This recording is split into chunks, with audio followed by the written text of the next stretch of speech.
Bienvenidos a todos, una vez más, aquí a Territorio Nómada. Estamos en el episodio número 13 y hoy contamos con un pedazo de invitado como es David Cerdá, que vamos a poder hablar con él de temas como el honor, el coraje, la moral, la ética, el orgullo, los héroes. ¿Y por qué estamos dejando de ver a esos héroes en la sociedad moderna? No como, por ejemplo, el otro día en una conferencia, David hablaba de los espartanos en la batalla de las Termópilas, cuando se enfrentaron a los persas que venían a invadir Grecia, y solamente con 300 hombres fueron capaces de enfrentar a cientos de miles. ¿Por qué? Porque sabían que si aguantaban, quizás su familia podrían correr y podrían refugiarse, pero ellos decidieron, bueno, como sabían que podían conseguirlo, aun dando su vida, lo hicieron. ¿Hoy en día pasaría eso? ¿Seguiría viendo ese honor? ¿Seguiría viendo ese coraje? No lo sé. La verdad que no lo sé. Pero bueno, hoy estamos con David para averiguarlo. Así que nada, os dejo por aquí esta pequeña introducción, ya que la que grabé con David no se grabó bien, y dentro vídeo.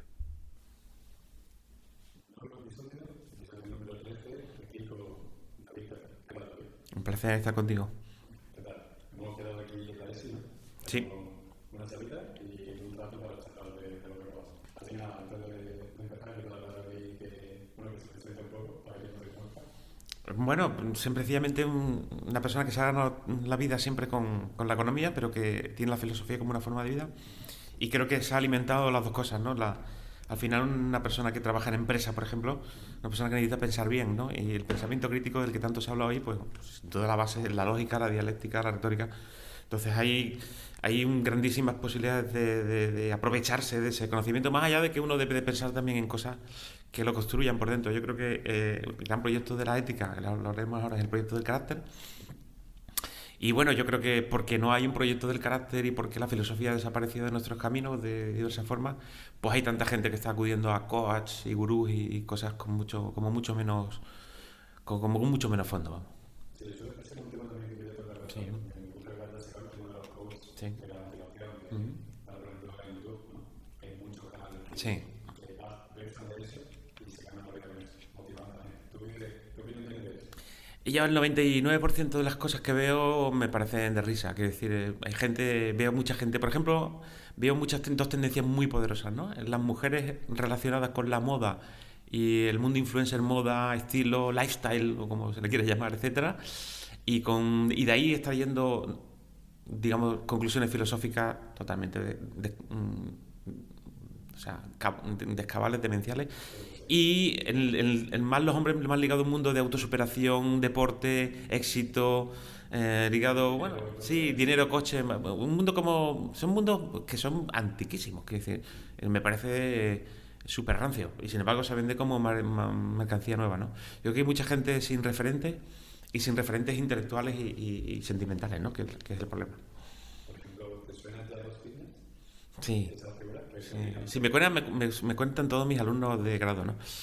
Sí, bueno, yo creo que, a ver, todos cuando hemos tenido 20 años hemos estado más o menos perdidos, pero os aseguro que hace 30 años tú o no mirabas a ninguna parte o mirabas esos libros que andabas por tu casa, ¿no? De Epicteto, de Séneca, de Marco Aurelio, no es que hubieran en todas las casas, ¿vale? También estaban en las bibliotecas públicas. No había internet, curiosamente no había internet, pero esos libros estaban, existían. Hoy tenemos todos esos libros de internet, pero nadie los lee, ¿no? Y leemos las memorias de Paspadilla, yo qué sé, son cosas muy, muy raras.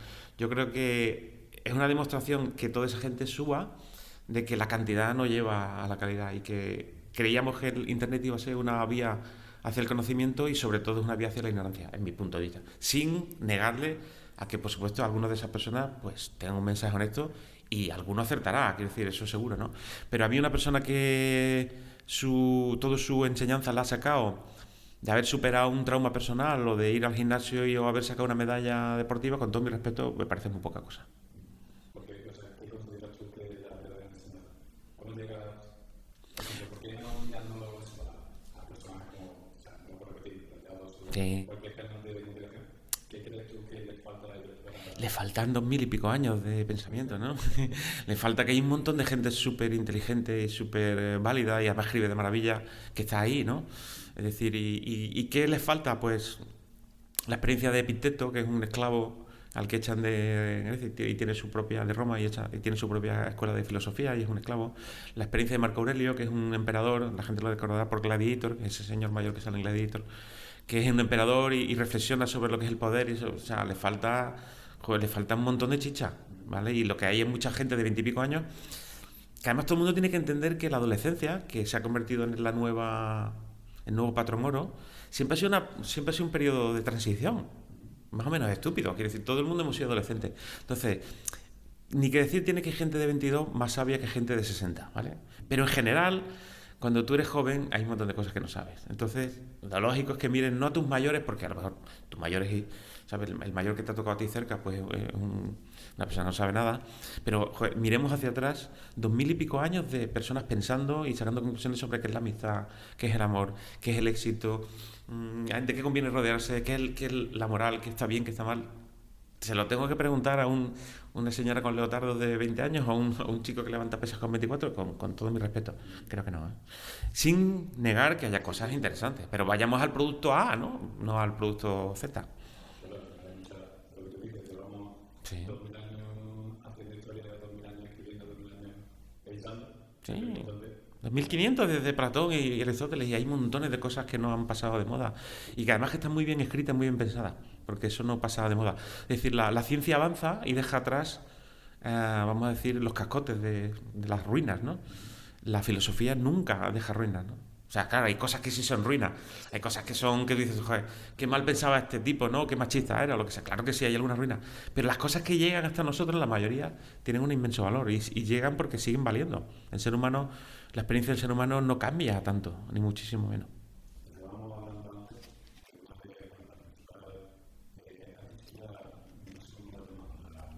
¿Mm? Sí. Sí, digamos, nadie puede hacer filosofía moral, que no es nada más que ética, nadie puede pensar en la ética, ni nadie puede hacer nada en torno a la ética serio si no parte de la idea de que lo que está bien o está mal es objetivo. ¿Vale? Porque si es subjetivo, si es como un sabor, a mí me gusta la fresa, a ti te gusta la vainilla, pues entonces ni nada de lo que hablar, no tendría ningún interés, ¿no? Imagínate hablando, entonces no sería ética sino etología. Es decir, la etología, lo que pasa es que se aplica al mundo animal, la etología sería la ciencia que describe lo que hace la gente, ¿no? Y la descripción está muy bien, pero ni que decir tiene que no tendría sentido. Y luego lo segundo, no se puede hablar de progreso moral si no hay una objetividad moral. Tú no puedes decir que estamos, por ejemplo, que una mujer tiene una vida más justa y más digna en España que hace 50 años si no lo explicas, ¿no? Quiero decir, si no sería decir, bueno, es diferente, no viven mejor las mujeres, ni tienen la vida mejor.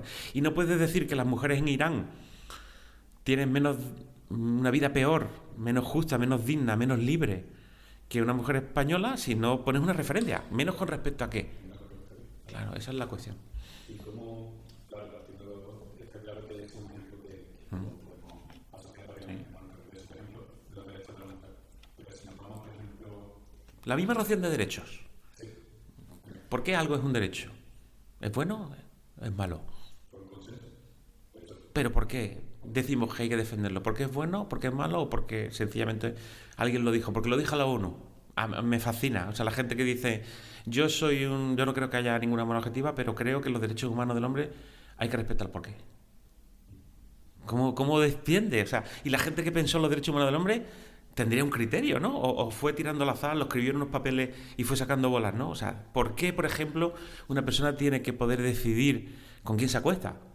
Y que nadie lo decida, ni el Estado, ¿no? ¿Por qué? Porque lo dice la ONU, no, será porque alguien habrá pensado que la vida es mejor así, ¿no? Entonces, todo eso te lleva, inescrutablemente, sin solución de continuidad, a reconocer que hay una referencia, y esa referencia es objetiva, claro.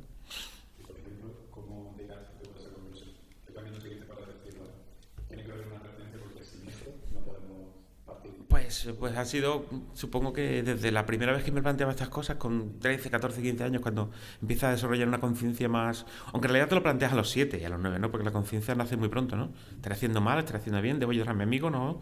Tal, este chico le están pegando, ¿le tengo que ayudar o no? En fin, desde los 7, 8 años la conciencia moral va. Entonces, pues, ha sido todos estos años de leer, estudiar, vivir, pasar por situaciones muy complicadas, personales, en las que he tenido que decidir qué hacer, ver otras situaciones ahí afuera, analizar. Bueno, yo creo que las fuentes son siempre las mismas. La experiencia, la conversación y la lectura como una parte de la conversación, claro, ¿no? Y luego observar, ¿no? Observar, ¿no? ¿Qué pasa cuando hay alguien que dice que... ¿Qué pasa cuando alguien que dice bueno, que por el hecho de tener un color de piel X no mereces estar conmigo, ¿no? ¿Qué pasa, no? ¿Qué tipo de sociedad da eso, ¿no? ¿Qué tipo de sentimiento? ¿Qué se siente cuando tú ves en una película, por ejemplo, que antes una persona de color, tenía que beber una fuente distinta de uno que fuera blanco, ¿no? Claro, entonces todo eso tú lo sientes, ¿no? Y dices, joder, esto me hace sentir mal, ¿no? Me hace sentir mal, ¿no? Y te choca, ¿no? Entonces, todo eso son reflexiones. Vas construyendo una idea, vas construyendo tu propia idea de la moral, pero nunca la construyes.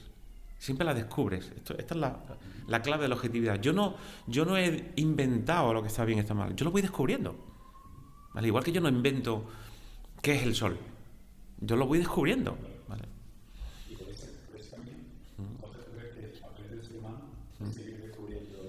Sí, es una de nuestras grandes aventuras, ¿no? Yo creo que el ser humano tiene, pues lo que hablamos en Sputnik, ¿no? Pues cuatro aventuras, yo creo que hay cuatro aventuras básicas, ¿no? Una es el amor, sin duda, ¿no? Pues yo creo que es una de las grandes aventuras. Amar, tener amistades, amar a una persona, lo que decidas, ¿no? Tener hijos, si este es tu camino, eso es una aventura de por vida, ¿no? La belleza es otra aventura, ¿no? Puede ser artística, puede ser una mesa bien puesta, añadir belleza al mundo, la belleza que hay en las estrellas, lo que quieras, ¿no? Es un gran proyecto, la belleza, ¿no? La verdad es un gran proyecto, para mí el otro gran proyecto aparte de la ética es la verdad, intentar añadir verdad a tu juicio. Y luego la otra aventura es la aventura moral, que es decir, oye, ¿cómo sería mi vida? O sea, ¿qué tengo que hacer? ¿Vale? ¿Qué debo hacer? ¿Y cómo sería el mundo mejor? Y esa es la pregunta de la ética. Oye, ¿qué hace que la vida merezca la pena? ¿Qué hace que sea justa? Y en eso estamos constantemente, porque el salto de la conciencia, que el único ser que lo tiene, que sepamos, es el hombre, el salto de la conciencia te lleva a esas cuatro grandes aventuras, ¿no? Y por eso la vida creo que es sumamente interesante y maravillosa. Con el dinero, yo qué sé, sexo, todas esas cosas, pues también, que a nadie le hacen daño, ¿no? Pero no son cosas que te sostengan en la vida, pienso yo.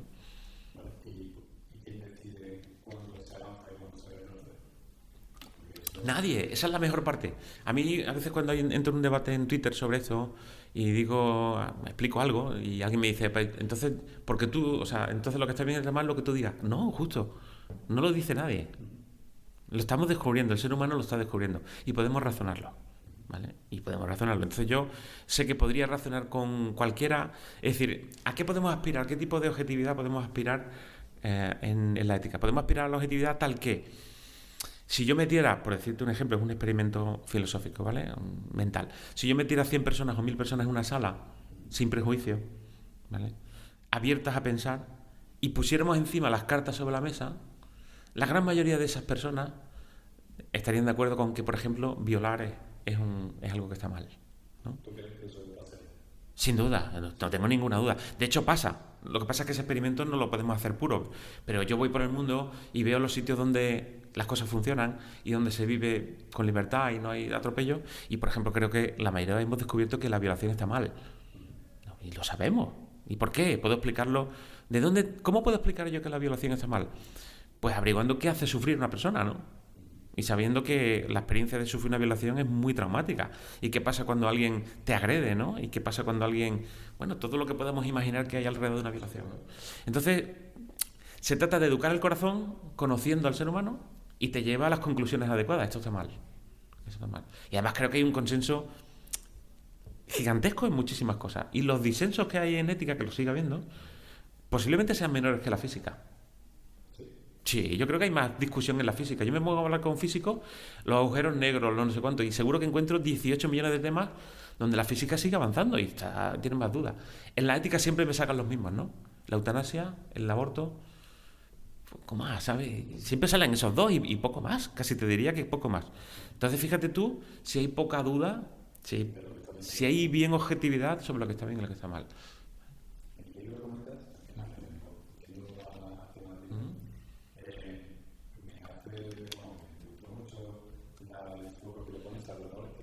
Sí. Sí. Sí, esa expresión.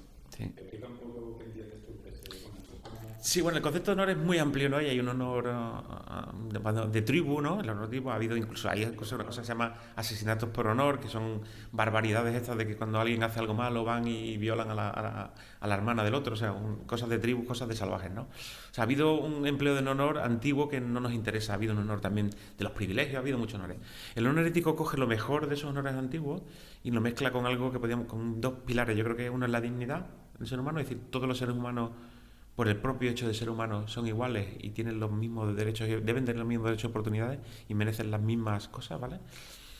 Como oportunidad, ¿eh? No como fin, resultado final, ¿vale? Como oportunidad.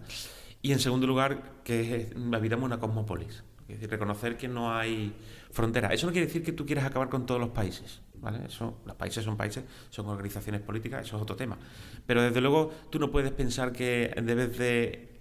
Alguien merece más por haber nacido en España que en Níger, ni por tener un color de piel, etcétera, ¿vale? Entonces, sobre esa base se construye un honor ético que es reconocer que yo tengo deberes con respecto a los demás y con respecto a mí mismo. Y esta es la definición más estrecha, ¿no? Es decir, oye, le debo cosas a los demás y me lo doy mismo. Es decir, hay cosas que tengo que defender. Y eso es una persona que llega a ese estadio, para mí es el más alto. Y no hay mucha gente que llega ahí. Pero tenemos que conseguir que mucha gente llegue ahí. Oye, tú antes que de derechos tienes deberes. El otro día me contaban alguien una situación en un hospital, ¿vale? Hospital público, dos personas están durmiendo y una persona que están mal, ¿no? Y bueno, y una de las personas decide que durante la noche va a poner una serie de CSI durante toda la noche. Entonces la otra persona está allí y te está molestando, ¿no?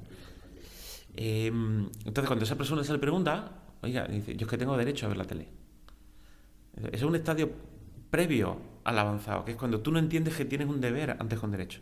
Una persona verdaderamente desarrollada moralmente dice, vamos a ver, antes que mi derecho a ver la tele está mi deber de no molestar a una persona que además está en situaciones críticas, en un hospital, en una situación pasándolo muy mal, ¿no? Hay muchas escalas, ¿no? Hay una ética del hoy por ti, mañana por mí, hay una ética, también le llamamos ética Corleone, ¿no? Como los mafiosos, ¿no? Yo hago algo por ti, tú por mí, nos cuidamos mutuamente. O sea, hay varios estadios en ética. Hay gente que no tiene moral de ningún tipo y luego hay gente que tiene moral en función de los premios y los castigos, ¿no? En fin, son bases.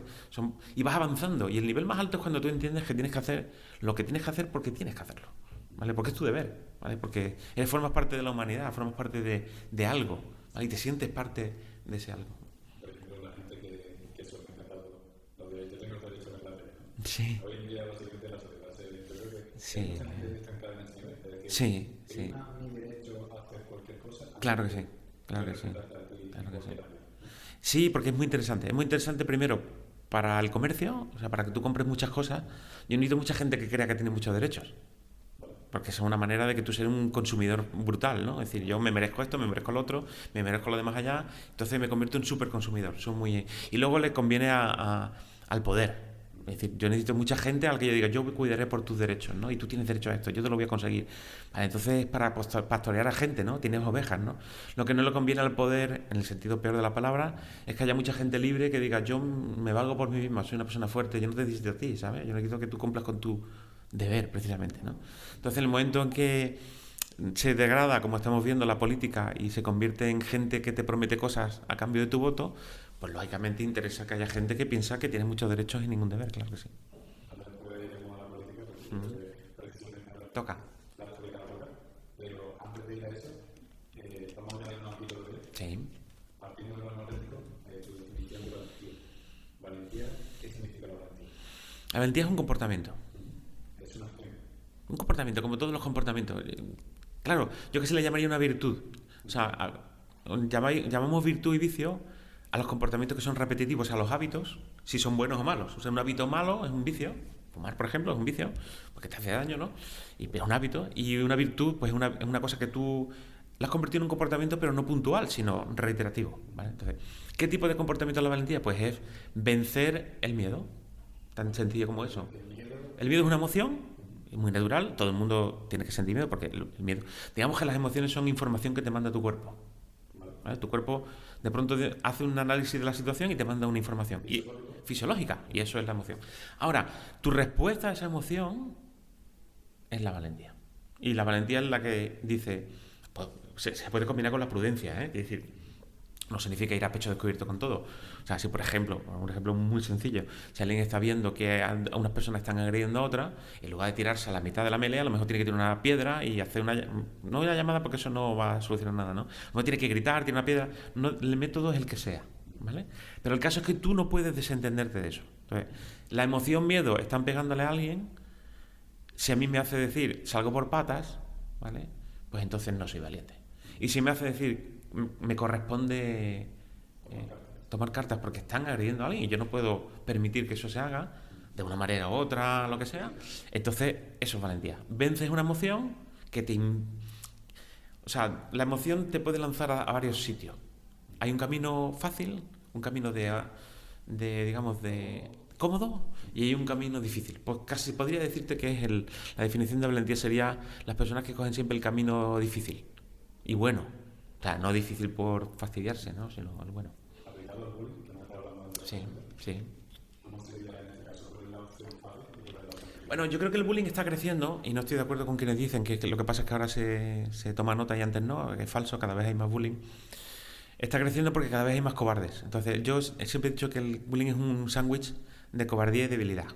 Es decir, tienen la capa del sándwich, la parte del sándwich de abajo, es el cobarde que agrede, o los cobardes que agreden porque suelen ir en manada, ¿no?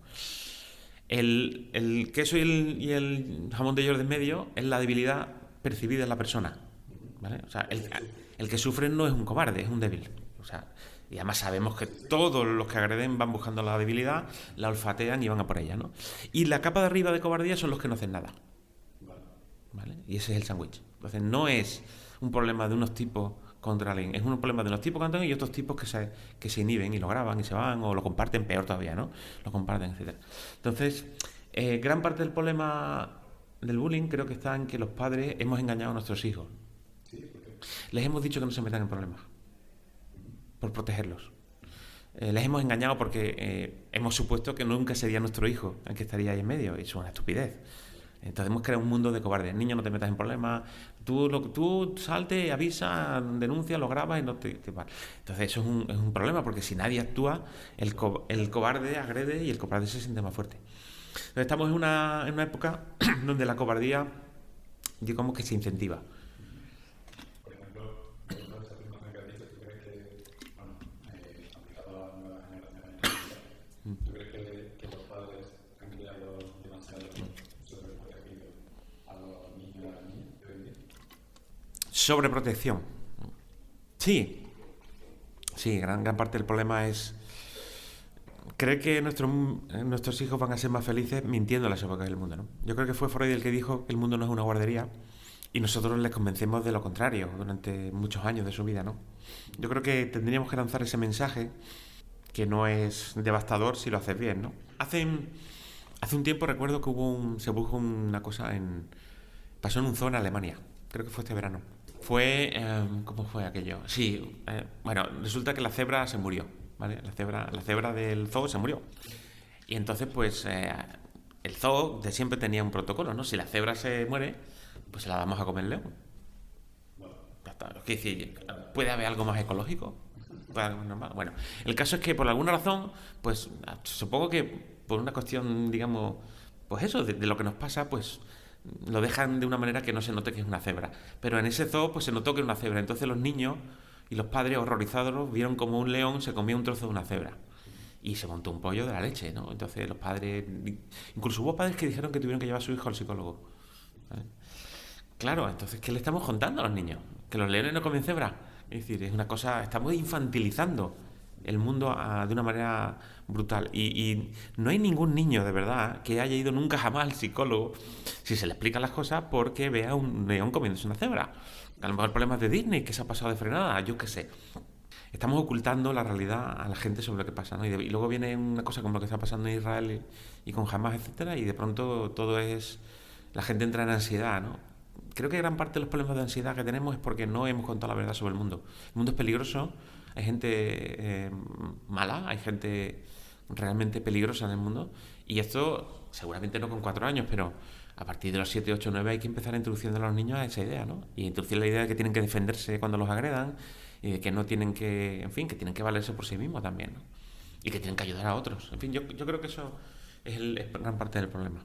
Por ejemplo, cuando hay noticias sobre Ujú, sobre la guerra, ahora más reciente Palestina, una Palestina, Israel, ujú, o en Ucrania, cuando ujú. empezó justo después de la guerra, eh, siempre que ponen imágenes, siempre que ponen vídeos, siempre lo que se ponen muy...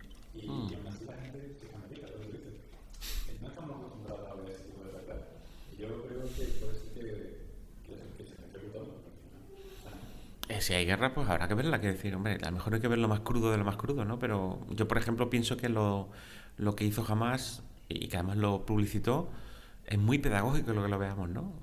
Que veamos como hay gente que por su ideología y por su fanatismo es capaz de poner el cuerpo de una mujer encima de una camioneta como si fuera un ciervo, ¿no? Yo creo que eso es importante que lo sepamos. Bueno, en fin, tenemos dos formas de ver el mundo, ¿no? Con miedo y con infantilismo y con casi con rencor a como la realidad, o con valentía y echándole narices al asunto y decir, voy a intentar mejorarlo, ¿no? Solamente lo puede mejorar el que lo entiende. El que no lo entiende no puede mejorarlo. Tú ves, por ejemplo, eso que ya no, vamos, no solo a niños, pero ¿tú crees que, hablando de la sociedad occidental, Sí. se nos priva de ver otra realidad? No tanto otras realidades, sino la crudeza de otra realidad. Bueno, no en todos los sitios y no, a veces sí, a veces no, ¿no? De todas maneras, fíjate cuál es la base del problema también es que la gente llega sin una cultura sentimental de la crueldad, por ejemplo. Es decir, ¿qué pasa? Cuando tú antes llegabas a los 18 y puedo asegurar que hace 30 años, hombre, había mucha gente que no, supongo, ¿no? Pero era difícil que la mayoría de la gente no llegue a los 18 años teniendo alguna noción de, ¿qué te digo yo? La Odisea, ¿no? No digo leer la Odisea, pero por lo menos saber lo que fue, o sea, haber leído algo de las guerras antiguas, del, yo qué sé, yo qué sé, de la guerra romana, la que hemos visto, la que hemos mencionado antes, Gladiator. O sea, cómo era el mundo y cómo es el mundo cruel. Claro, cuando tú sacas la literatura, sacas el cine de calidad y lo que sobre todo tienes series un poco fantasiosas y no sabes nada de historia, pues entonces todo te sorprende y todo te coge a contrapié. Entonces, lo que tenemos que hacer es darle a las personas una verdadera cultura, una cultura completa de lo que es el ser humano y hacer que se interesen por el ser humano, ¿no? Porque el ser humano tiene cosas muy oscuras y muy desagradables, ¿no? Y cosas maravillosas, ¿no? Tenemos que enseñar las dos cosas, sin duda. ¿Tú crees que es igual de ser humano el guerrero de Hamas que está, por ejemplo, en un video así, Mm. como uno que ve así? Hombre, son seres humanos los dos, claro que sí, sin duda. Pero aquí, por ejemplo, ¿tú crees, con el tema que estábamos Sí, hablando antes de la motivación, sí, alguien que un guerrero de Hamas, que sí, no está mucho tiempo, sí. ¿por qué está, eso, lo que hemos estado hablando, por qué puede estar más equivocado o puede pensar en lo Bueno, porque evidentemente matar para sacar adelante tus ideas es un crimen, ¿no? Que es decir, no hay ninguna justificación para el crimen, ¿no? No hay, y muchísimo menos para la violación y para el escarnio. Tengamos en cuenta que lo que jamás ha hecho, o sea, para empezar, jamás no es ningún país que se esté defendiendo, sino es una organización terrorista. Y en segundo lugar, estamos hablando de personas a las que le han arrancado trozos del cuerpo, padres que han tenido que presenciar la muerte de sus hijos o viceversa. Es decir, estamos hablando de terrorismo. El terror quiere precisamente instalar el miedo en la sociedad. Una sociedad no puede vivir con miedo, con lo cual, objetivamente, eso está mal, ¿no? Yo creo que nadie puede defender el terrorismo, ¿no? Y si lo hace, pues se equivoca, y punto, ¿no? Que dice, no, cualquier persona que intente convencernos, y todavía no he encontrado a nadie, porque debe ser por eso, que intente convencerme de que el terrorismo está bien, pues verá que hay muchísima dificultad en decir, la vida puede ser digna si yo mañana puedo decidir ir a por ti y arrancarte un brazo y matarte, ¿no? Que decir, yo creo que eso es bastante objetivo, ¿no? vale, pero por ejemplo, pensando, o sea, Sí, intentando entrar un poco en su dinámica, sí. yo, por ejemplo, Israel lleva Ujú. varios o muchos años, Eso no convalida que Israel está haciendo cosas malas, sin duda. Sin duda o sea, que tú hagas cosas malas no significa por que yo pueda supuesto, hacer cosas malas. por supuesto que no. Entonces, eso no lo justifica realmente. Por supuesto que no. Creo que fue Sócrates el que decía ahora, en un diálogo de Platón decía, ¿qué está peor? ¿Qué es peor? ¿Hacer el mal o sufrirlo? Hacerlo. ¿Por qué? Porque es peor. Porque es más indigno. Porque A no ver, te decir, ¿no? claro. Sufrirlo, al fin y al cabo, te puede pasar. Mañana te coge un idiota en una esquina y te rompe una botella en la cabeza, ¿no? Pero hacerlo es hacerlo. Tú has dañado tu... O sea, ¿quién atenta contra la dignidad? A ti nadie te puede quitar tu dignidad. Ni siquiera se la quitaron a los que ingresaron en Auschwitz y sobrevivieron, ¿no? Cuando veíamos esas imágenes de la gente cuando los liberaron, esa gente no había perdido su dignidad, había perdido todo, la salud, etcétera, pero su dignidad estaba intacta. ¿Vale? Pero el momento en que tú violas a un niño, iba a decir, no tienes salvación. Puedes más o menos, digamos, tirar para adelante de una forma u otra, pero has hecho un acto tan execrable que no jamás jamás vas a recuperar tu dignidad, ¿no? Cuando has hecho eso, ¿no? Incluso quien crea en Dios pues puede pensar en un perdón divino, pero lo que es aquí abajo jamás llegarás tú a recuperarlo. Con lo cual, siempre es mucho peor hacerlo que recibirlo, ¿no? No significa que haya que ir, es que es un mensaje más cristiano de poner la otra mejilla, ¿vale?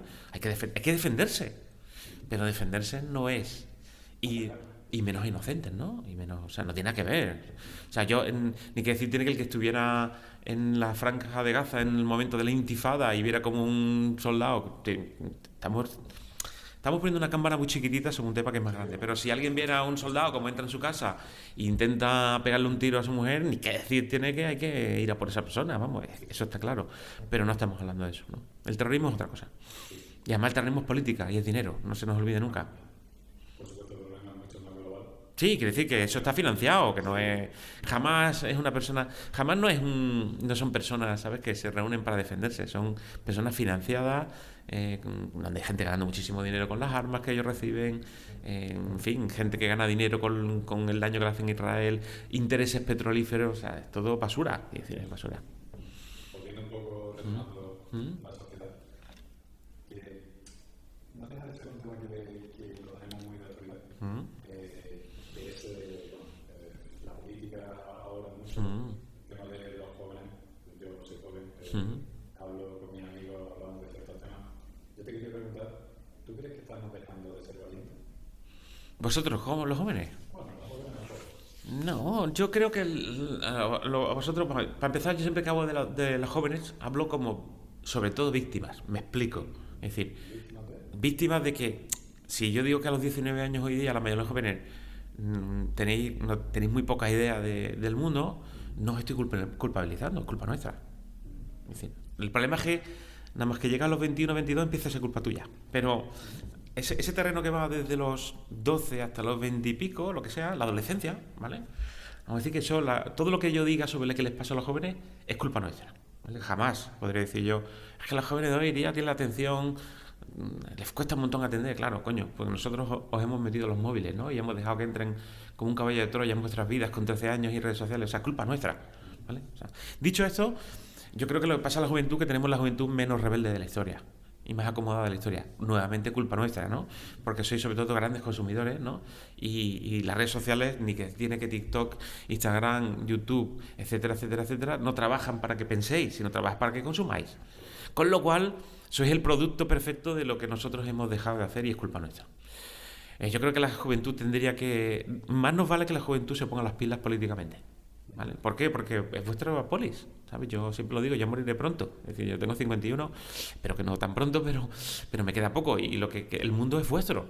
Entonces, si no os ponéis las pilas, si no empezáis a exigir, si no salís del esquema de la tribu, de los míos han ganado, no sé cuánto, si no os dejáis de tragar las bolas de tanto apocalípticas por uno y otro lado, ¿no? Lo que escuchamos a todo un presidente del gobierno el otro día, ¿no? Decir que había en este país un partido o varios partidos que querían meter a las mujeres en la cocina, a los gays en un armario y a los inmigrantes en un campo de concentración. Eso es una barbaridad. Quiero decir que eso es un disparate, ¿vale?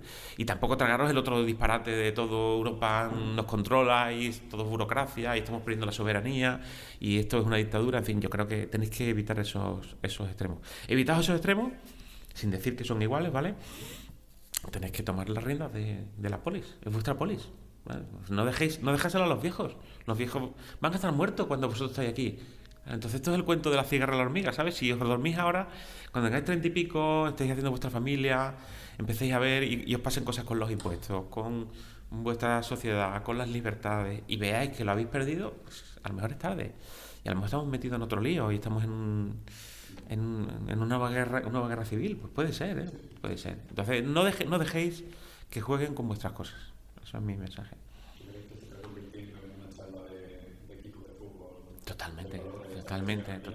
Totalmente. Se ha futbolizado de una manera obscena y se está A ver, cuando se habla de partir España, puede... Hay también un mensaje ahí exagerado, claramente, ¿no? Pero sí, sin duda se está partiendo la sociedad. Eso no cabe ninguna duda. Se está partiendo la española, la norteamericana está muy dividida y es muy problemático. Y va a seguir pasando en todos los países si no os ponéis las pilas, porque si compramos este mensaje, pues al final será eso, una lucha ridícula entre gente que en realidad tenéis un montón de cosas en común y tenéis que poneros de acuerdo sobre esas cosas.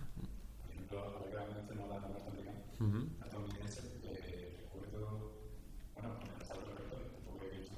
Está aquí al lado. Está aquí al lado. Sí, bueno, sabes que hay dos Américas. Hay la América de las costas, la América del dinero, de los profesionales libres, la América de y la América profunda, la interior, la que ha perdido su puesto de trabajo, la que los redneck, etcétera. Y esas dos Américas o se ponen de acuerdo o llegarán a una guerra civil. No sé la forma que tendrá, pero bueno, a nadie quiere eso, ¿no? Violencia, violencia y más violencia. Entonces, de alguna manera hay que evitar, porque si no llegará el Trump español, si no lo tenemos ya, quiere decir, tenemos una especie de pseudo-Trump español, pasa de otra ideología. Pero da igual la ideología, sé que al final el color es igual. La gente que traza muros, como dijo el presidente ayer, que quería levantar un muro, la gente que levanta muros y la gente que enfrenta, esa es la peligrosa. Entonces tenemos que exigir a nuestros políticos que se pongan a trabajar de una puñetera vez, que dejen de enfrentarnos y que dejen de vendernos mercancía averiada y que se ocupen de los problemas verdaderos, ¿no?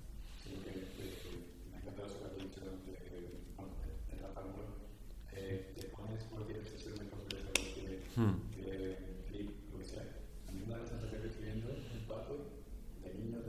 Sí, sí, sí.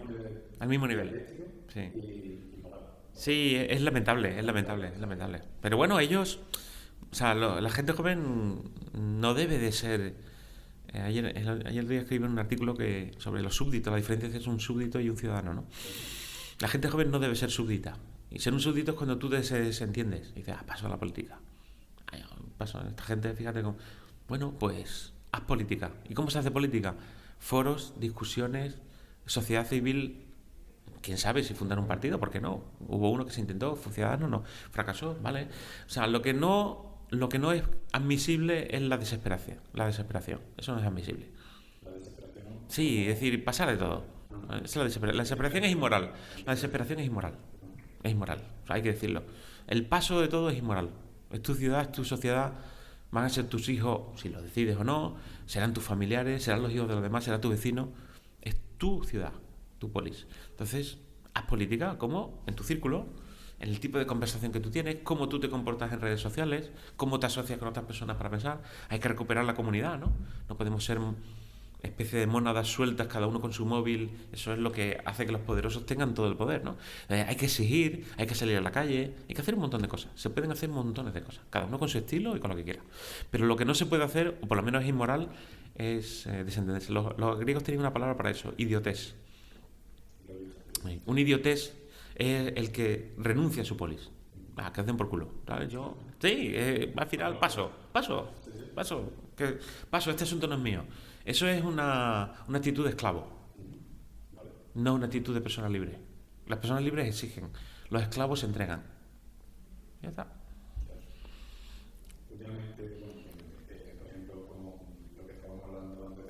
Ujú, ujú, ujú,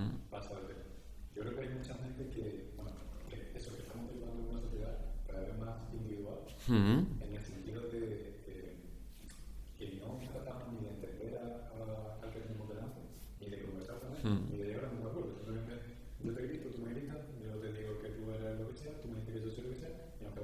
Hmm. Fíjate que es la era de la empatía, ¿verdad? Qué raro. Bueno, como sabes, explico en el libro que una cosa es la empatía y otra cosa es la compasión. La empatía es una cosa que... Empatía es una cosa muy barata. Cualquiera tiene empatía. Hasta los psicópatas tienen empatía. Al fin y al cabo entienden lo que siente la víctima. Eso es la empatía, entender. Compasión es cuando tienes que hacer algo. Entonces, yo creo que se ha muy mal interpretado la tolerancia como tú no te metas en mi mierda, yo no me meto en las tuyas. Y eso no es tolerancia, eso es desinterés. Entonces hay que dar un paso al frente. Claro, ¿qué se ha intentado? No es que sea un plan organizado, no es gente que esté ¿sabes?, en un castillo de Suiza acariciando gatos negros, ¿no? No es así, no es una conspiración, es sencillamente cómo funciona el negocio. Funciona el negocio que a mí no me interesa que la gente esté charlando y tomándose un café, ¿no? Me interesa que la gente esté comprando. Y no me interesa que la gente esté pensando y exigiéndome, sino que se me entregue su voto y que luego me aplauda y me jalee cuando le miento a la cara, ¿no? Eso es lo que yo necesito, porque yo quiero tener las manos libres. Yo no quiero responder ante nadie, porque eso me obliga, ¿no? Eso me hace que, joder, que es difícil ser político. Qué fácil es ser político cuando... Qué fácil es ser político cuando tú digas lo que digas, hagas lo que hagas y mientas lo que mientas, te van a aplaudir. Pues este es el objetivo, ¿no? Y lo estamos viendo. Es una sociedad que se encamina a una tiranía.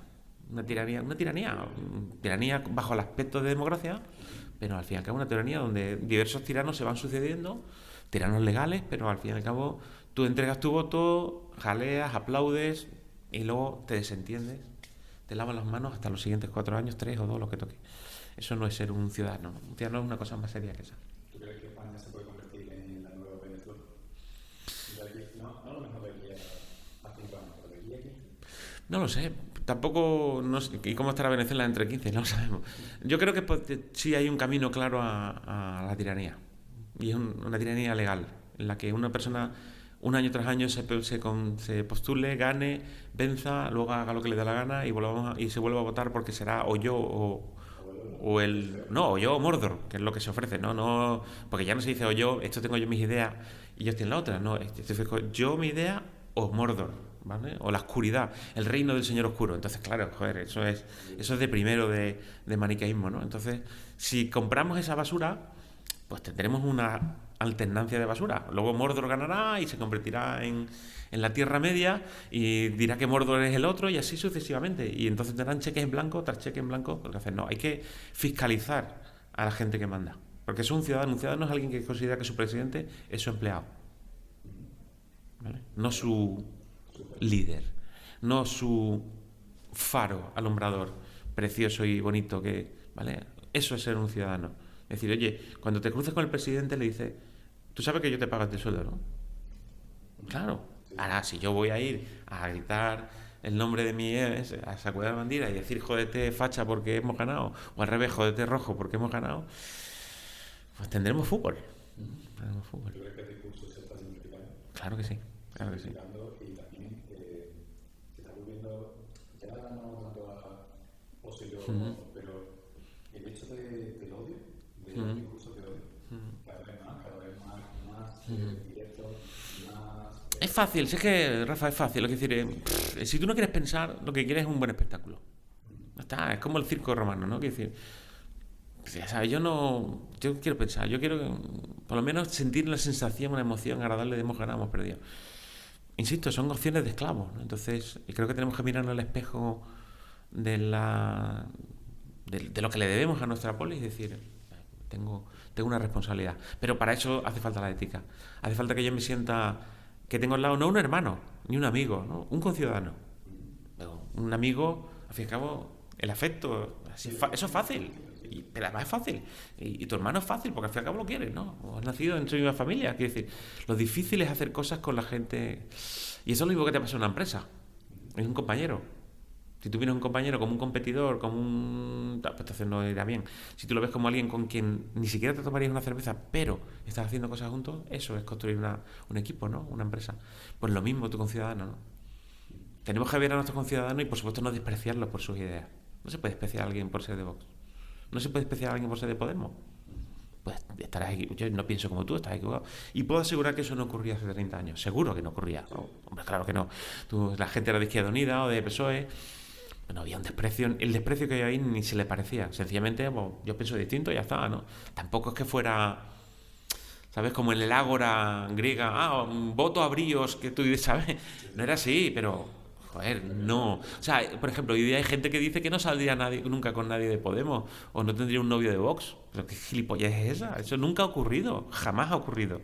Nosotros no preguntábamos a nadie por sus ideas políticas, ni era un problema. En Estados Unidos, por primera vez en la historia, está cerca del 50 o 60% de la gente que no haría nunca pareja con alguien de una ideología contraria. Eso está creciendo en todo el mundo. Estamos levantando muros en todas partes, ¿no? De quien nos vende esa mercancía y nosotros lo compramos. De que el ser humano es le divierte el enfrentamiento, pues somos muy... Por eso nos gusta el fútbol, ¿no? Nos gusta la lucha, la pelea, ganar, perder. Entonces eso es... Están apelando a lo más tribal que hay en nosotros. En lugar de apelar a lo más elevado que hay en nosotros, el deber, la responsabilidad, el honor, el sentirte parte de alguien más, tener compasión. O sea, hay un ser humano elevado y un ser humano inferior. Y ellos están apelando al inferior. Y nosotros les estamos dejando. En lugar de darle una patada en el culo y decirle, si me hablas así, no voy ni a un mitin tuyo, ni te voy a votar, ni nada. ¿Vale? O sea, necesito mierda de la buena. No me traigas mierda averiada. ¿Vale? Sí, sí. Sí. Empezamos siendo el cliente y ahora somos el producto. Pues sí. Dos claves, ética y pensamiento crítico. Ética y pensamiento crítico. No la busquen, que la gente no la busque en la educación porque está desaparecida, por motivos obvios, y por tanto hay que procurárselo uno mismo. ¿Cómo? Leyendo, conversando, observando, culturizándose. No tiene otra vía. Y los padres deben de invertir en eso, igual que los padres invierten en que su hijo haga un curso de inglés, deberían invertir en que tuvieran formación ética. No solamente la moral, no solamente se mama en casa, porque en casa se maman muchas cosas, ¿vale? Que sean capaces de desarrollar, bueno, las cosas que tú has leído en el libro, creo que cuando las lees dices, yo no estoy seguro de que esto esté en todas las casas. Por supuesto que no. Entonces, formémonos. El carácter se forma y formémonos en pensamiento crítico, lógica, dialéctica, retórica. Sé construir mis propios argumentos, sé conversar en busca de la verdad y sé exponer lo que pienso de una manera elevada y elegante. Solamente con eso, que encima tiene montones de ventajas profesionales, etcétera, lo tendríamos. Entonces, nosotros le llamamos deep skills. Es que habilidades profundas. Una soft, por ejemplo, para que vean la diferencia, una soft, por ejemplo, es yo te puedo enseñar a dar una charla. Eso es una soft skill. Pero ser un comunicador es una habilidad profunda. Implica muchas cosas. Implica actitudes, implica técnica, implica una actitud de que realmente quieres transmitir algo, implica una forma de ser casi. ¿Vale? Entonces la diferencia entre una soft y una deep. La deep skill en el caso de la ética, pues sin duda la ética, podríamos hablar de la profesionalidad, por ejemplo, ¿no?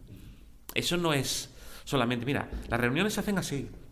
Tienes que ser serio con el tiempo. O sea, es una mezcla de actitudes, experiencias. Entonces es un camino que hay que empezar. Cuanto antes se empiece, mejor, pero es un camino de por vida.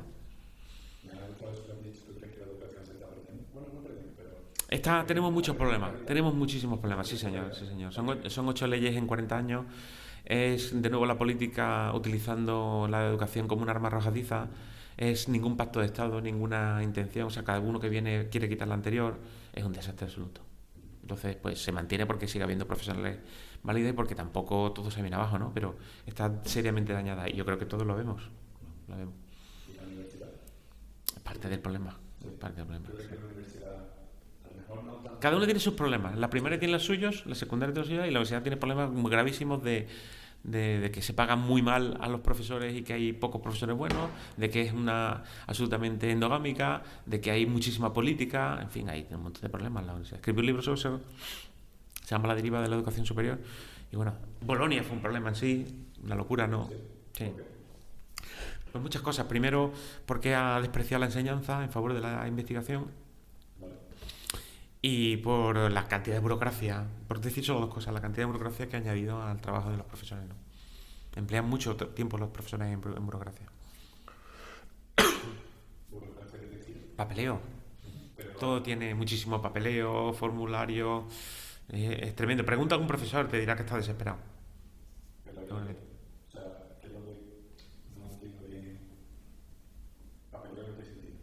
Bueno, pues para organizar un curso tienes que hacer un malabarismo para cada examen. O sea, yo no estoy en la educación pública, por tanto no te sé decir, pero Bolonia ha multiplicado por muchísimo el papeleo y la burocracia. Habla con cualquier profesor que esté en eso y te lo dirá. Oye, donde antes tenía que entregar un papel, ahora tengo que entregar 5. Donde antes para hacer un curso de extensión universitaria tenía que hacer esto, ahora tengo que hacer X, Y, Z y rellenar 4 memorándum, etcétera.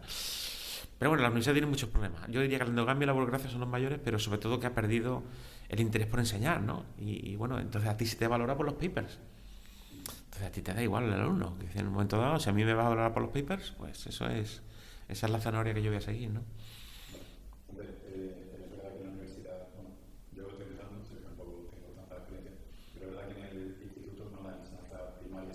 Mm.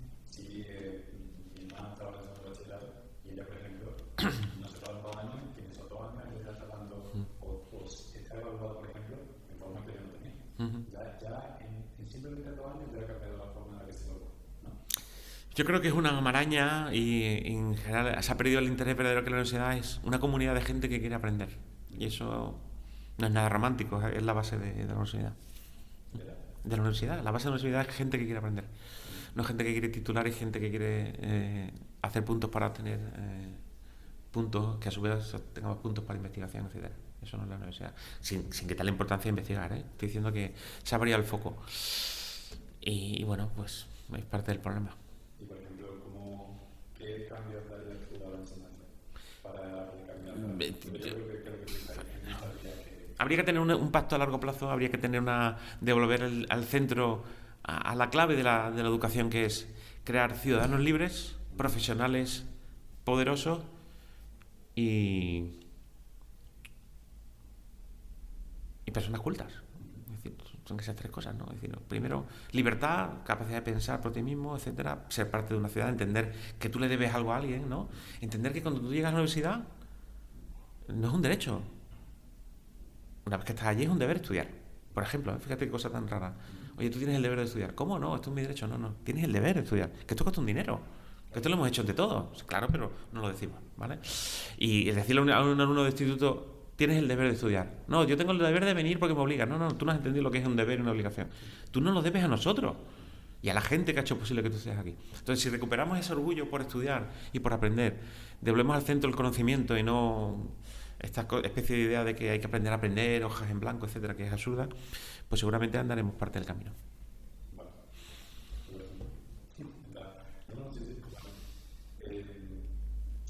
Quería preguntarte también acerca de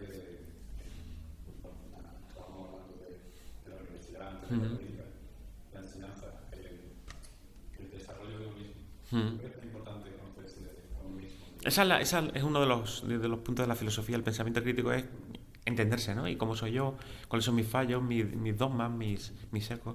Eso es parte del autoconocimiento. Conocerte a ti mismo, ¿no? Es la consigna del oráculo de Delfos, ¿no? Pues se empieza por ahí. A los demás también. O sea, la filosofía es un proyecto de conocimiento personal y del mundo. Pues eso es. Y relacionándolo con todo, con la polarización, el periodismo en diferencia, el hecho de conocerse, ¿tú crees que desarrollarse una persona mismo buscar? ¿Tú crees que ayuda a crear una comunidad? Sin duda, claro. Pero siempre saliendo hacia afuera, ¿vale? Yo creo que el mundo hoy en día insiste demasiado en lo personal, el autoconocimiento, la autorrealización, todo que empieza por auto. Entonces hay que salir afuera, ¿no? Entender a los demás, entender cómo funciona el mundo. Yo creo que tenemos demasiados mensajes de auto, ¿no? Todo desarrollo, etcétera. Claro, entonces yo creo que es más un camino hacia afuera que hacia adentro. Yo llevo toda la vida en la filosofía y no estoy muy interesado en mí mismo. No soy un objeto demasiado interesante para mí mismo. Quiero decir, sí, quiero conocerme, pero soy solo una persona. Quiero decir, tampoco es para tanto, ¿sabes? No sé dónde escuché que no sé si lo escuché en alguna entrevista o algún amigo hablando, que decía que él pensaba que debería ser obligatorio que todas las personas, igual que antes no era la mía, que un año de su vida trabajaran en un empleo, en algo relacionado con el público. Que tuvieran que estar sí, es buena idea. En una tienda de cara al público, de camarero, de enfermero, que tuviera el conocimiento, todo eso, un año, para crear una comunidad. Sí, bueno, todo lo que sea entenderte parte de una sociedad y parte de una comunidad, claro que es importantísimo. Yo lo haría, un servicio civil, cualquier idea sería buena. Es decir, entender que hemos llegado a este mundo no fundamentalmente para ser felices y realizarnos y cumplir nuestros sueños, sino para aportar nuestro grano de arena a un proyecto universal que es la humanidad. Es decir, yo tengo una visión casi budista de eso, ¿no? Es decir, que también es cristiana. Es decir, de entender que eres muy chiquitito en muy poca cosa. Y en ese entendimiento hay grandeza. Sin embargo, en el entendimiento de eres lo mejor que hay, es una cosa grandísima, ha llegado a este mundo y menos que has salido tú, pues es un sentimiento que te lleva a la ansiedad y te lleva a estar todo el día preguntándote por qué no soy feliz o qué soy feliz. Entonces, yo creo que es un proyecto suicida. Yo lo llamo al individualismo expresivo, no solo yo, sino más autores. Y yo creo que tenemos que salir del individualismo expresivo, tenemos que llegar al honor de pertenencia a una comunidad. Siempre defendiendo mi proyecto personal como individuo como enormemente valioso, ¿vale? O sea, es perfectamente compatible. Bueno, David, creo Un placer. Ya estamos esperando un poco. Sí, porque no vamos a solucionarlo todo en una sola. Ahora voy a repetir. Qué bien. ¿Querías antes de terminar alguna pregunta? Sí. Te he recibido Vale, Entonces, la primera era de Jorge López, vale. que te quería preguntar así rápido, ¿qué es para ti la felicidad? Yo creo que la felicidad es un proyecto idiota en el que se nos ha convencido. Y yo creo en la vida buena. Yo creo que la vida buena es más importante que la felicidad. Y hay una gran diferencia entre la vida buena y la felicidad. La felicidad ni siquiera sé muy bien lo que es. He escrito un ensayo sobre eso que se llama Felicidades, porque creo que hay muchos tipos y, en fin, yo creo que es una pieza muy resbaladiza. Sin embargo, el bien sí sé lo que es. O sea, tengo mis dudas, o sea, sigo averiguándolo como todos los seres humanos, pero lo tengo bastante claro. Entonces el bien es procurar eso, que haya justicia, que haya dignidad y que haya igualdad y libertad, que son las dos grandes ideas, ¿no? Que se persigue el bien, ¿tú crees que persiguiendo el bien se persigue la felicidad? Yo creo que cuando persigues el bien te olvidas de la felicidad. Felicidad es segunda división. La Champions es el bien. Sí. Con eso se consigue matar a... Sí, se consigue el bien. Pero además, lo bueno es que ya dejas de preocuparte por ti y tu felicidad. Es decir, he hecho lo que tenía que hacer, me siento orgulloso, me respeto a mí mismo. Hay un montón de sentimientos mucho más interesantes que la felicidad, que en sí ni siquiera es un sentimiento, es una cosa un poco más extraña. Perfecto. ¿Qué más preguntas tiene por aquí? A ver si las encuentro. Mm. Si también del amigo Jorge, Mm. si tuvieras la posibilidad, ahora si pudieras, Mm. tú fueras otra vez joven o incluso ahora y quisieras estudiar una carrera, ¿qué Mm. carrera estudiarías? Sí, partiendo de cero, sin tener ninguna. Pues estoy contento con lo que he hecho. He hecho una carrera cualquiera, si es que la verdad no es tan importante. Una carrera que me iba, que era economía, pues me gusta la empresa tal. Y luego una manera de entender al ser humano a mí mismo, que es la filosofía. Creo que lo haría exactamente igual. A mí me gustaba mucho la biología de pequeño, no sé, pero luego a lo mejor no me hubiera gustado ser biólogo, que es distinto, ¿no? Y sigo investigando sobre biología, bioquímica, me encanta mucho, me encanta eso, ¿no? Yo creo que encontrar una profesión más importante que encontrar algo que estudiar. Una profesión en la que tú estés a gusto y luego la vida va a cambiar mucho, ¿sabes? Vas a hacer muchas cosas distintas. Yo empecé siendo controller, o sea, auditor, controller, directivo, después he sido emprendedor, ahora escritor, traductor, conferenciante, así que quién sabe qué terminarás haciendo. Vale. Y ya para terminar, te digo Mm. que, bueno, antes de nada, muchísimas gracias Un por estar placer, aquí conmigo, un placer, por dejarme este ratito, un para que placer, charlemos y que nos escuchen. un placer. Quiero que cierres tu episodio con el mensaje que tú quieras. Te van a escuchar gente joven, principalmente, así que todo tuyo. Bueno, yo a la gente joven le tengo que decir que es una etapa que tienen que considerar que es transitoria, que no es un sitio donde quedarse. No hay idea más idiota que la de ser siempre joven. Yo creo que es absurdo. Es decir, no lleva a ninguna parte. Lo que hay que ser siempre valeroso, lo que hay que ser siempre valeroso, justo, lo que hay que ser siempre digno, lo que hay que ser siempre pues una persona que merezca la pena. Y ese proyecto es un proyecto de por vida. Entonces, relax. Solamente estáis en una fase y aprovechad esta fase para no conformaros con nada y seguir luchando, ¿no? No perdáis nunca la compatibilidad, que yo creo que es lo que necesitamos de vosotros. Para ti, un orgullo. Igualmente. Muchas gracias.